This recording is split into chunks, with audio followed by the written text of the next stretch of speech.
Selamat datang ke video tentang 10 kelemahan biasa dalam penulisan Bab 1 Thesis. Mengenal pasti kelemahan ini akan membantu penulisan anda menjadi lebih fokus, akademik dan meyakinkan. Bab 1 yang berkualiti perlu jelas, tersusun, berasaskan bukti dan konsisten. Pertama, elakkan bahagian latar belakang yang terlalu panjang dan meleret.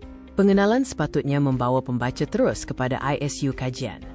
Elakkan maklumat yang terlalu UM dan pastikan fokus kekal tajam merangkumi konteks, ISU, jurang kajian dan rasional kajian sahaja. Kedua, jangan nyatakan masalah kajian tanpa bukti. Setiap masalah kajian mesti disokong oleh bukti yang sah. Gunakan data, laporan rasmi atau dapatan kajian terdahulu untuk menyokong hujah anda, bukan sekadar bergantung pada andaian. Ketiga, pastikan perbincangan masalah kajian bersifat analytical. Perbincangan yang lemah hanya menyentuh ISU secara UM. Sebaliknya, jelaskan punca, kesan, jurang kajian, dan rasional supaya kepentingan kajian anda benar-benar jelas. Seterusnya, elakkan objektif kajian yang tidak jelas. Objektif yang baik mesti khusus, boleh diukur, dan selari dengan masalah kajian. Objektif yang kabur akan menjadikan keseluruhan hala tuju kajian sukar difahami dan sukar ditentukan. Selain ITU, elakkan kekurangan sitasi dan penggunaan bahasa tidak formal.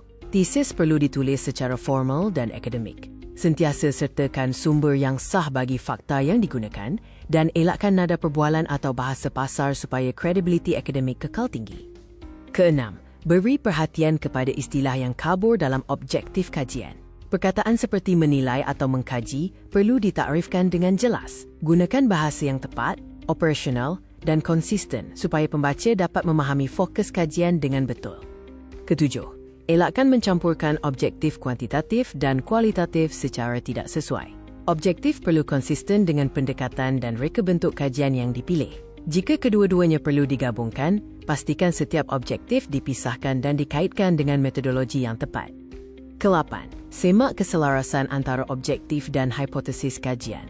Kedua-duanya mesti menunjukkan arah kajian dengan jelas. Pastikan pemboleh ubah bebas dan pemboleh ubah bersandar dinyatakan dengan betul supaya kajian kekal boleh diuji dan berfokus.